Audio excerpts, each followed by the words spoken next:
All right, welcome to the Better Sports Show. Ryan, man, lots of things going on in the sports world, but what's going on with you these days? You know me, I'm chilling, trying to hit all my bets. Been doing pretty well at NHL lately. Funny story. Last Saturday, I had the under 6.5 in the Flames versus Panthers game. I was sweating like a motherfucker, right? I had 1 goal to give with about 5 minutes left. The Panthers scored to make it 7 goals in the game, right? Make me lose. No, no, no, your boy doesn't play like that. So my mom's side of the family is Italian, so my guy knows the guy. I make the phone call down to the Buffalo Wild Wings. I'm like, "Hey, get this goal taken away. I can't live like this." So the Flames challenge for goal for offsides, down 5 goals in an away game in a season that's essentially lost. They win the challenge, the goal gets called back. I win my bet. It's good to be evil and part of a sports Illuminati. Other than that, though, things have been going pretty well. How have it been going with you? It's been going good, man. The majority of my time is really been spent trying to get 5 and 6 year olds to touch the base pads. Coaching little league, and that's been certainly a challenge for me. And you know, I've coached baseball for a long time, and yeah, I've 12 and under, 14 and under, and I'm like, okay, hey, this is gonna be a breeze. Like, how hard is it? To get some kids to hit off a tee. Um, nah, definitely takes you back, to those kindergarten days. Got a kid out in the outfield pissing behind the fence, right? One kid's talking about ice cream, the other kid's talking about, hey, he wants his iPad to get on YouTube and shit. So I don't know, man. Definitely one of the most challenging things going on in my life right now. But we'll get through it. I think we're the bad news bears 2.0, but we'll definitely make something shake on the season. I was 100% gonna make a Bad News Bears reference myself. You're down there in the sand a lot. But, I could deal with the kids, because 'cause they're young, they're learning, they have Yeah. enthusiasm. It's the parents that would make me, commit a felony. A bunch of kids up there hitting a tee, and the parents are just vicariously living through their kids like, "Go, Johnny, go! Go, you're better than all of them." And Right? When it's like Johnny's parents thinks he's already been drafted. He thinks he's already been fucking drafted. You know what I mean? I mean, he doesn't even know like whether to run the third base first or whether to run the first base. But his parents already thinks that he's been drafted. So now I'm right there with you, man. Parents, they drive me fucking nuts. I've already given them my preseason speech of, hey, listen, shut the fuck up and just sit in the stands. Watch your kid suck. Just politely and professionally explain to them your kid sucks. Just sit in the stands, enjoy the moment, and let us do the coaching out here between the lines. So we'll see where it goes. We'll see where it goes. Um, College baseball started. That's also something that I've been dabbling in. Been losing hella money. During these preseason times, I haven't gotten into conference play that starts this weekend. But right now, UGA is looking like a real contender. They've only lost one game so far, and Georgia Tech is also playing very well. They both have the leaders in home run hitting right now. So you got Drew Burris at Georgia Tech, and then this kid named Condone. He's actually a walk on for UGA. Leads the entire country in home runs right now. So college baseball is looking pretty interesting. Not gonna lie, I don't know really anything about college baseball, but I absolutely love that story. A kid who's a walk-on coming onto a Division I program and just lighting it up. I love those stories, seeing them every year in college sports. It's why I like college sports. I have a little bit of that abrasiveness, that chip on my shoulder myself. So seeing a kid who, wasn't recruited, didn't get the scholarship, he's back home in his room doing push-ups and listening to Many Men, having him come in with that chip on his shoulder and succeeding. I always love seeing stuff like that. Yeah. Now, when you were in high school, were you a sports guy? I was not actually. I didn't play any sports in high school, and that's probably I know it sounds cheesy as fuck to say that, like I'm the guy at the bar with his varsity jacket telling you about how he scored the game-winning touchdown back in '86, but no, that's one of my big regrets because a lot of my friends were on the sports teams. I was always like, a very hyper rambunctious kid, taking gym class very seriously, giving it my all, getting those trophies in dodgeball. So yeah, that's my one regret, and, I was like the guy people would come to for the sports advice and news for their fantasy teams, right? If you need to know who to pick up off waiver wire, I was your guy. If you're someone who streamed defenses or streamed tight ends, I would always be very good with that. My big claim to fame in 4th grade, my friend Tyler was like, "Dude, I'm in the doghouse with my parents. I need to give my dad a really good tip for fantasy." I'm like, "Bro, I got you." Bubba Franks. He was the backup tight end, the blocking tight end on the Packers. He had 2 touchdowns that Sunday. It was, to my knowledge, the best game of his career, Oh, wow. right? So that was an all-time Hall of Fame call for me, and it just grew from there. So anytime in school, high school, my friends would come up to me like, "Hey, bro, you see the game last night? You have a recommendation for this?" Also, as an aside, there were tons of kids whose parents would let them play on DraftKings here in Massachusetts. So, sorry, spoiler, don't come after us. So, yeah, I would give them, advice, for their lineups or their parents' lineups. So, Mm. that was nice, yeah. Right, right, right, right. So, you're a big workout guy now, jiu-jitsu guy now. How did you transition into that? So, going into college, Imma keep it real. I looked at myself in the mirror. I was like, "All right, it's time to gain some weight. I've been screwing around here. I've been going to restaurants, and that's what broke me. I went to a restaurant, and they're like, 'Do you need a kids menu?' And I was like, 'I'm 18, so no.' I was like, 'All right, time to get my fucking boys.'"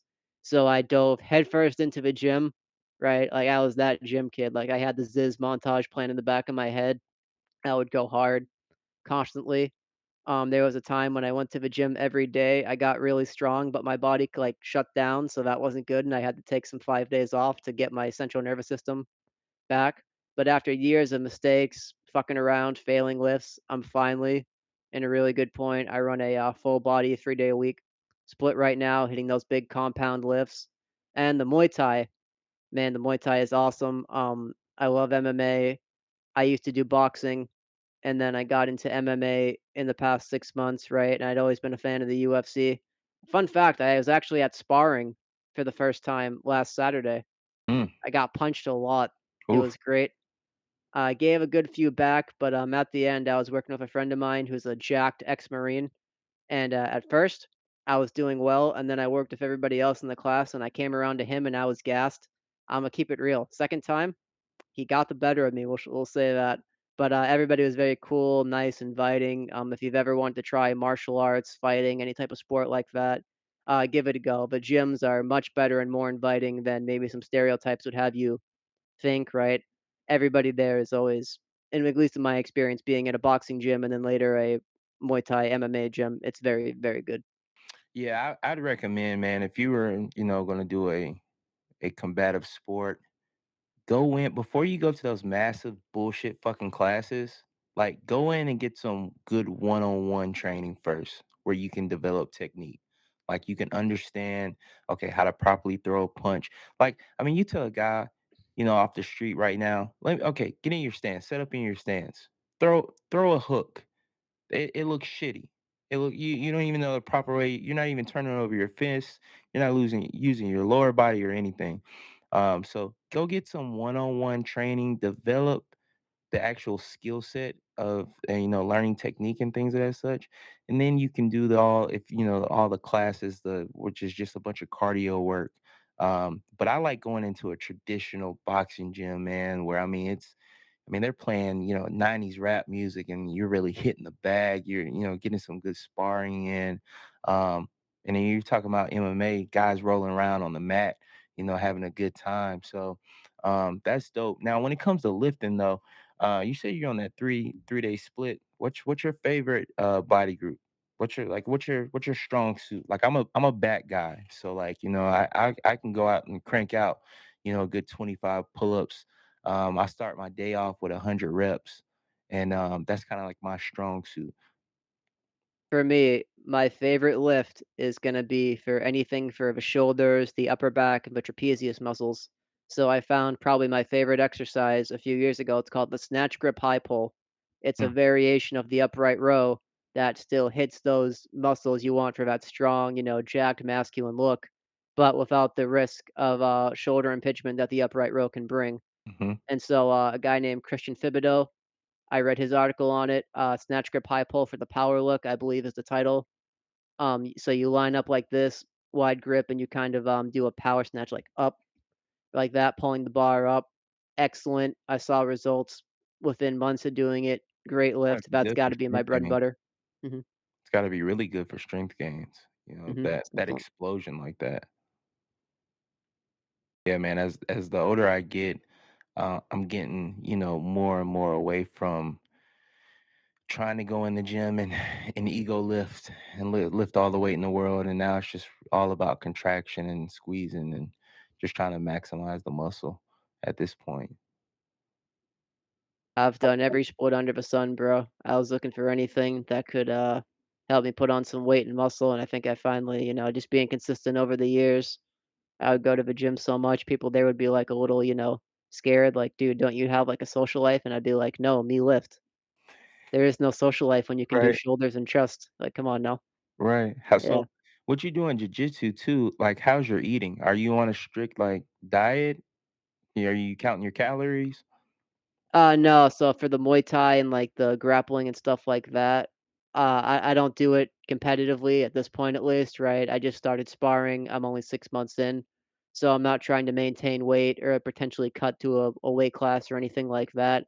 Right now, I'm just like I guess I'll say a hardcore enthusiast where I really like it and I wanna be good at it, but I don't know if I'll ever step into the octagon myself. As for, No, watching my weight, not gonna lie, I could always look to, add some muscle, you know how it is as a guy. You always want that extra inch on your biceps, stuff like that. And also, not gonna lie, it's a bit of a bitch to get good calories in during the workday, mhm. right? So, yeah, honestly, I'm doing pretty well. So no real ambition to like, pop off an amateur fight or anything? I don't know if I could put my parents through that, right? They were terrified when I started the combat sports. I remember when I started at the boxing gym, and like you said, I was very lucky to work with a guy who was, former boxer in the Navy, right? He had that more old school style where we were hitting the bag, doing the jump rope, right? That kind of harder, more abrasive style. And when I joined there, my parents were like, "Hey, listen, you're our only child. You're not going to go out and just try to fight somebody in the street, are you?" And I was like, "No, no, I promise, mom. I promise you don't have to worry about me. I'm not going to try to fight people in the street, the hallways, or the corridors. I may have a few times, but that's another story." Anyway, uh, so that was my introduction, and, going from there to MMA, I'll be honest, since I never wanna do it competitively, I don't want the 3 CTE that could come from an amateur fight, like, especially if they put me in there, like, against the local champion wrestler or, like, some dude from Dagestan coming over to get a fight in the US. I Right. don't know. Yeah, I'd have to weigh it out.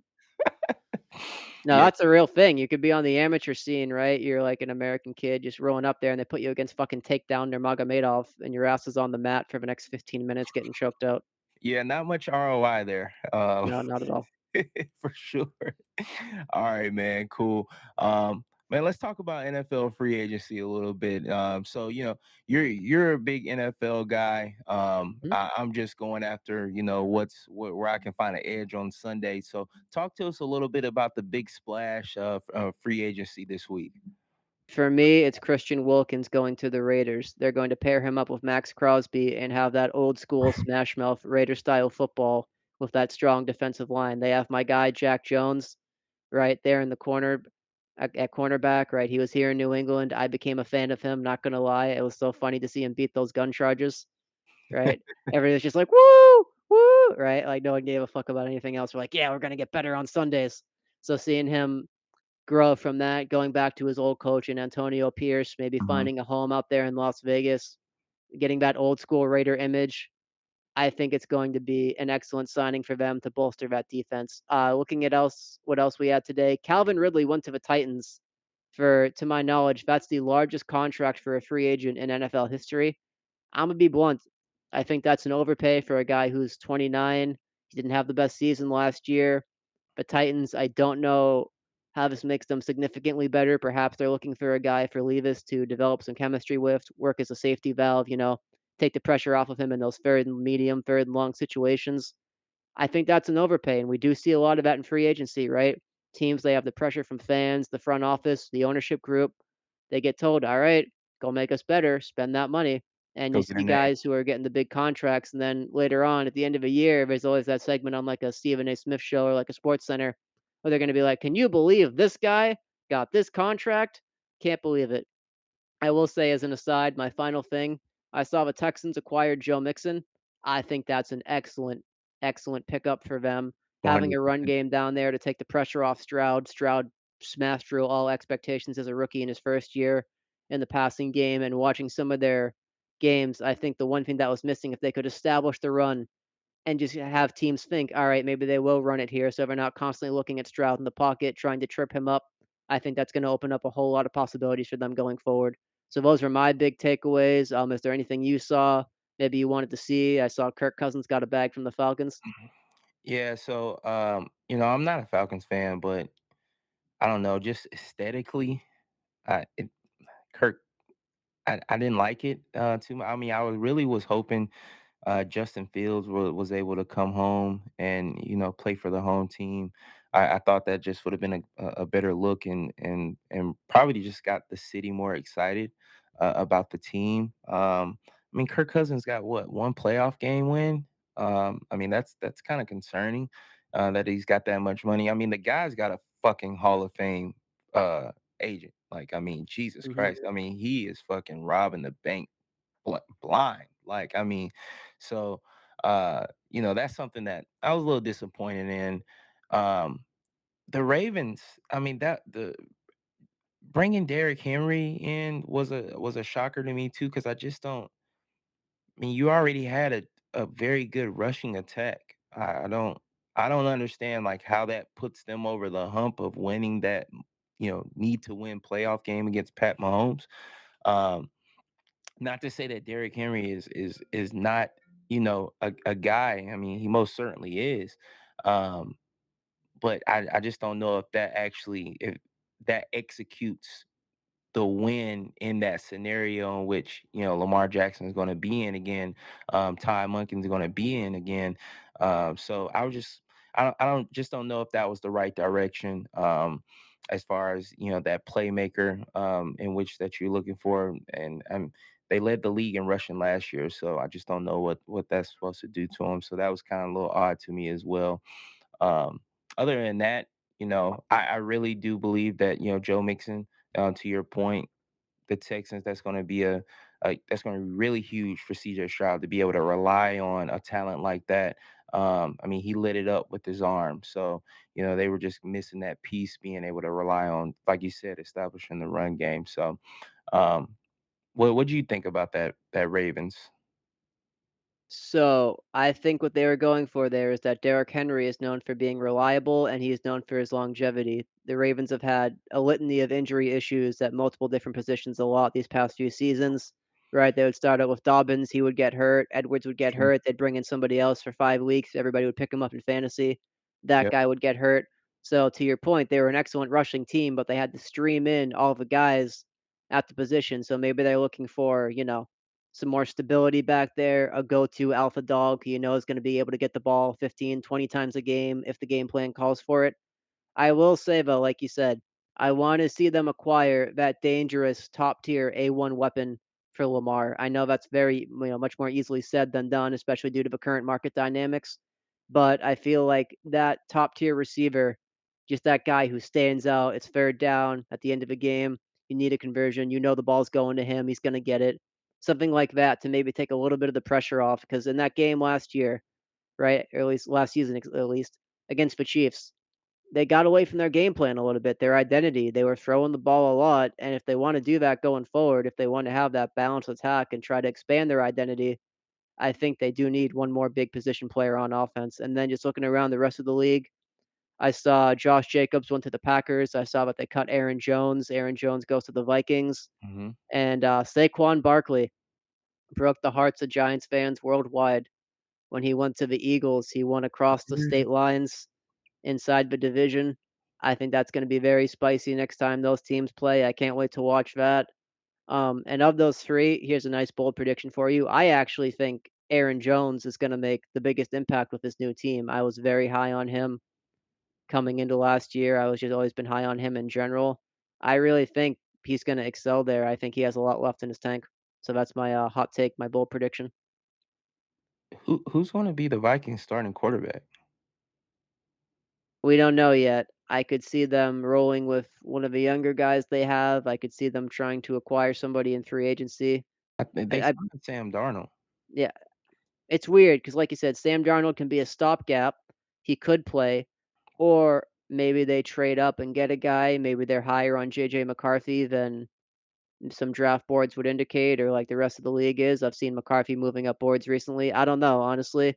I don't want to speculate too much the position, but like you said, whatever quarterback goes there though is going to have an excellent situation walking into, right? Justin Jefferson is your guy starting there. I Yeah, think that's a great place to be. absolutely. All right, man. Well, I gotta ask you because yeah, I'm still kind of confused about this one too. Justin Fields, man. I mean, what, what's gonna happen with this guy? What I think is going on is the rest of the league has figured out they have leverage over the Bears. I think they believe that Fields is going to be a cap casualty. They're going to have to cut him or move him for significantly less capital than they originally thought. So when you're in that position, it's the Bears who the clock is ticking on, and they're gonna take Caleb Williams, number 1, at the draft. If you're a team who wants Fields, Fields is in your plans, you don't need to pay that price to get him now. You can pay that price when the draft comes along. You know he's going to be traded. The Bears have lost even more leverage. And so I Mm, think there's kind of like an under the table handshake agreement out there like, all right, Fields has to be moved some way or another. Let's not make it easy on Chicago to do so. And let's try to get the best price out of them. At right. least for me, I could see Fields going a litany of places, right? I don't know why he hasn't moved yet. Well, I just said why. I do know why. But like you said, yeah, I could definitely see Fields on the move soon. Yeah. I just can't imagine they would allow him to stay on the roster with drafting a quarterback number one overall. That I just don't think that's good for the locker room, right? I can't imagine it would be, especially since they cleaned some house there. They made some decisions. They did keep their head coach. I don't know if it'll potentially be a new regime next year in Williams' second year. Perhaps they move on from him. So a lot of things in flux with that franchise. And one thing of note, they were actually quite good down the stretch. I believe they finished like 7-9. They were only 1 or 2 games out of a playoff spot. And if a few things had gone their way earlier in the season, they would have been in a wild card spot. So that team is right there. I think they made significant improvements on defense. But like you said, it's a weird situation. They kind of hinted that, oh, we're going to keep Fields. Now we may not. It's weird. I think they're definitely going to go Williams number 1. Obviously, looking at the betting market, if he's like minus 5,000 or something to go number 1 overall to the Bears. So we'll see. What do you think about Caleb Williams? I like him. I actually like the fact that he has some of that cockiness to him. If you're looking at a QB1, a guy who's going to lead your franchise out of the doldrums, or at least into a playoff berth, a Super It's like Bowl. sass cockiness though. It's like sassy cockiness. It's like beta cockiness. Yeah, no, that's the modern Gen Z cockiness. That's the TikTok cockiness, as Fair both of enough. us sit up here, wait, shaking our fists at the clouds. You damn kids, tweeting and TikToking, rah, rah, rah, rah, rah, rah, rah, on your NIL Dr Pepper commercials.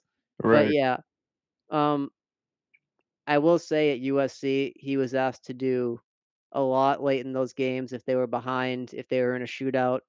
A lot of it was just him chucking it down the field. Obviously, in the NFL, the dynamics are going to be quite different. It's going to be a more balanced approach.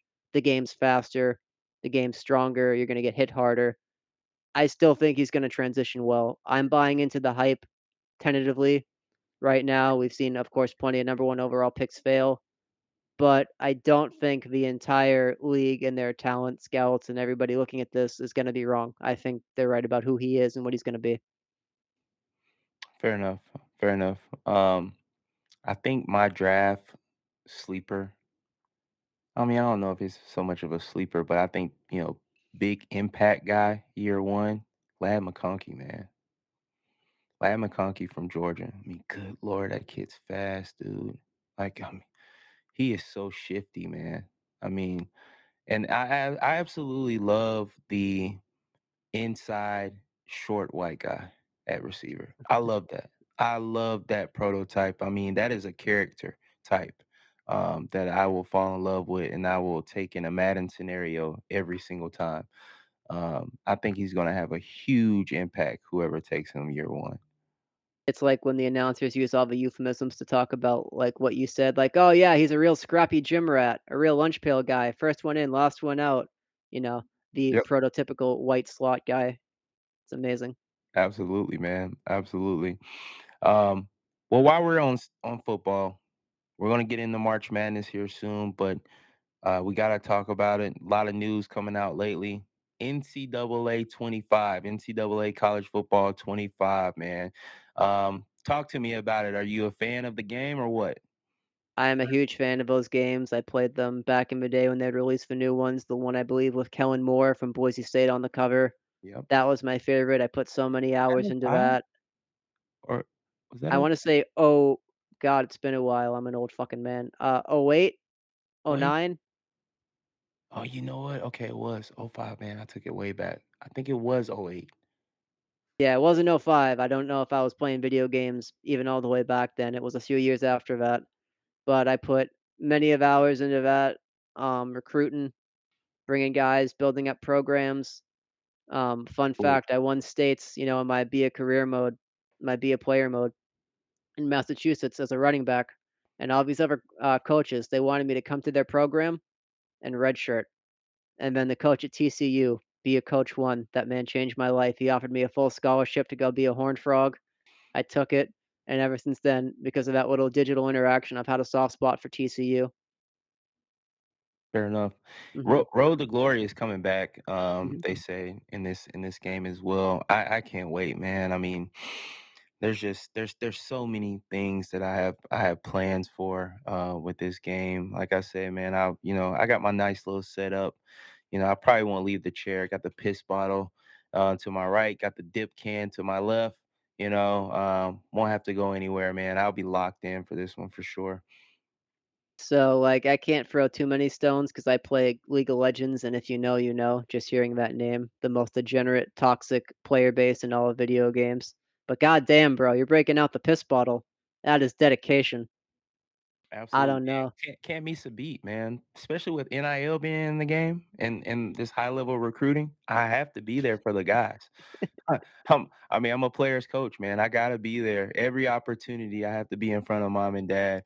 You know what I mean? I gotta give them that bag. So, um, time waits for no man. I would be the same way. I would be a player's coach. I remember my first big introduction to college football was watching the 30 for 30 documentary on the U, right? Howard Schnellenberger talking about how he would leave his pipe behind at guys' houses so he'd have an excuse to go back. Jimmy Johnson just, always being a player's coach. Guys would come to him, he'd be like, I did this, and he'd be like, don't worry, we can sort that out. Having that very close relationship with the players, understanding these guys are growing, they're gonna make mistakes, and you want them out there on the football field, having that structure around them so they're not, getting into trouble, screwing around. So I think that would be me. I would run like a early like Raiders, like just a wild type of scene if I was a football coach. As long as you're good, you can play. Absolutely, absolutely. Georgia Southern national champions coming up. Um, all right, man. Let's get into it. March Madness.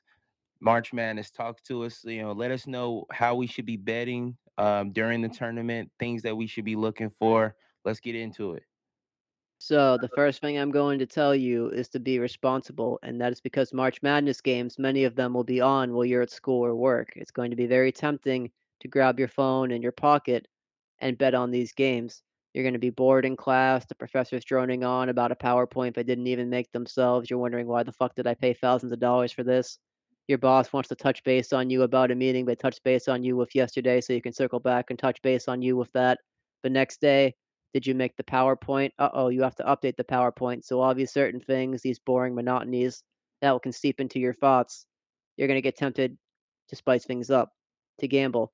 I'm gonna tell you point blank, bro, it's not gonna lead down a good road if you're constantly sitting there at your desk, at school, at work, checking scores, firing bets off, betting on teams you just know absolutely nothing about. March Madness is the most volatile tournament in all of sports. It's called March Madness for a reason. There is no safe bet. There is no lock. Nothing is guaranteed. And on that note, on top of being responsible, avoiding problem gambling and poor habits, I'm going to say when it comes to betting favorites, I would not lay a lot of juice. I would be very wary of laying anything above minus 150 or more, and the reason I just pulled that random number out is because it's just so volatile. There are so many upsets, so many wild things happen. I just don't see a lot of value as we get higher and higher up there in the money line price. So, yeah, that's my 2 cents. I would understand the volatility of the tournament you're betting into, and I would bet responsibly, right? No degenerate shit at work. Yeah, absolutely. Yeah, one 150 is just in this type of tournament would be way too high for me. I'm gonna be close to the pick'em type games, just because I mean things go left so quickly. The Cinderella stories come out of the woodworks. Hell, I think I saw a prop of over 1.5 uh buzzer beaters for the entire tournament. I mean, I feel like that's a lock. 1.5 buzzer beaters? Really? What was the Yeah, line? that's a lock. I mean, that was like over 1.5, I think was minus 130. Damn. I mean, that sounds like a lock to me. But yeah, I'm with you, man. I'm always looking for the Cinderella stories too.